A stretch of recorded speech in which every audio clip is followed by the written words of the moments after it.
নমস্কার, আশা করি আপনারা সবাই ভালো আছেন, সুস্থ আছেন। আজকে আর আমি পশ্চিমবঙ্গের কথা বলবো না, আজকে আমি ইন্দোরের কথা বলবো। ইন্দোর ভারতের সবথেকে পরিষ্কার পরিচ্ছন্ন এরিয়া।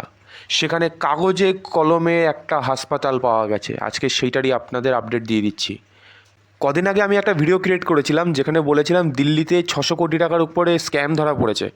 এখন আবার কি দেখা যাচ্ছে, নতুন একটা স্ক্যাম, সেটা হচ্ছে ইন্দোরের মধ্যে। কী স্ক্যাম? 100খানা বেডের একটা হসপিটাল তৈরি হওয়ার কথা ছিল, কিন্তু বাস্তবে কি হলো, 6 বছর ধরে একটা ইটও গাঁথা হয়নি। 6 বছর ধরে একটা ইট পর্যন্ত গাঁথা হয়নি, কিন্তু সরকারি খাতায় সেটা ক্লিয়ারভাবে উল্লেখ করা আছে। মানে সরকারি খাতায় দেখাচ্ছে যে 100খানা বেডের হসপিটাল 6 বছর ধরে চলছে, কিন্তু বাস্তবে একটা ইটও গাঁথা হয়নি।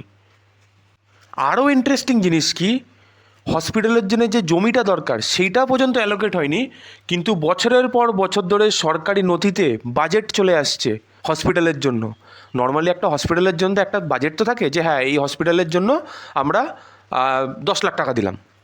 সেইগুলো অ্যালোকেট হয়ে যাচ্ছে ফাইলের মধ্যে যে হ্যাঁ ওই হসপিটালের মধ্যে 10 লাখ টাকা দেওয়া হয়েছে ওই হসপিটালের কাজের জন্য, ওই হসপিটালে বেড কেনার জন্য 10 লাখ টাকা দেওয়া হলো। মানে বুঝতে পারছেন আপনি, মানে কী লেভেলের মানে জায়গাটা তৈরি করা হয়েছে। হসপিটালের না কোনো জমি আছে, না হসপিটাল তৈরি করা হয়েছে, এদিকে খাতাপত্রে হসপিটাল দেখিয়ে দিচ্ছে যে 100খানা বেডের হসপিটাল, ওর জন্য বাজেট অ্যালোকেট হয়ে যাচ্ছে।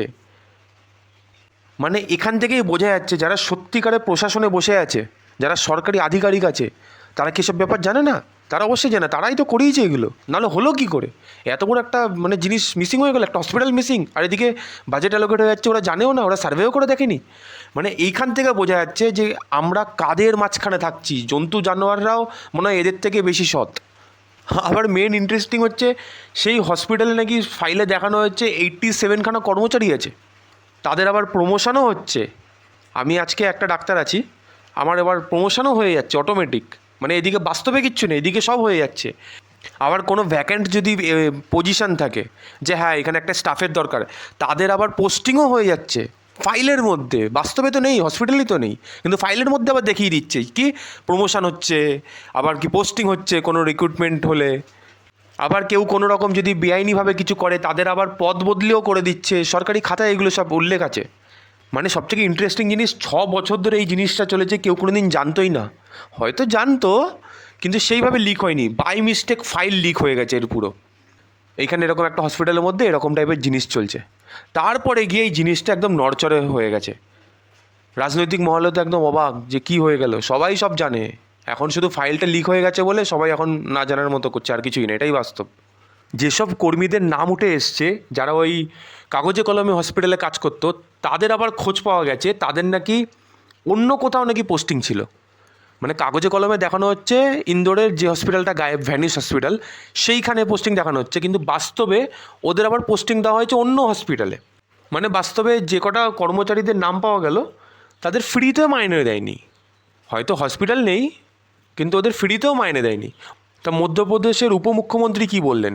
মধ্যপ্রদেশের উপমুখ্যমন্ত্রী বললেন শুরুতে নাকি এখানে একটা প্রাথমিক স্বাস্থ্যকেন্দ্র ছিল 50খানা বেডের, সেটাকেই 100খানা বেডের ওরা পরিকল্পনা করে, কিন্তু কোনো কারণবশত সেটা নির্মিত হয়নি। কিন্তু ওরা চায়নি কোনোভাবে যত এমপ্লয়িগুলো আছে তারা যেন বেকার মাইনে না নেয়, ওই জন্য নাকি তারা সেই কর্মচারীদের অন্য কোথাও পোস্টিং দিয়েছে। এইটা উনি বলেছেন, যাই হোক ওনার কথা উনি রেখেছেন। এটা আমরা সবাই জানি, পলিটিক্যাল স্পিচ অনেক কিছুই হয় ফেসে গেলে। সরকার থেকে আরও বলা হয়েছে যে আমরা এখনও জমি খুঁজছি, জমি আমরা ঠিক করে পেলেই আমরা ইমিডিয়েটলি রেডি করেই যাদের যাদের ওখানে পোস্টিং আমরা মেনশন করেছি তাদের আবার ওখানেই পোস্টিং দিয়ে দেবো। এটা কিন্তু ওরা বলেছে। ওখানকার বিরোধী দল এই বিষয়টাকে কোনোভাবেই ছাড়ার পাত্র নয়। ওরা বলে দিয়েছে বিধানসভায় এই টপিকটা তোলা হবে এবং যারা যারা দোষী তারা যেন শাস্তি পায় সেই ব্যবস্থা যেন করা হয়, সেটাও তারা বলেছে।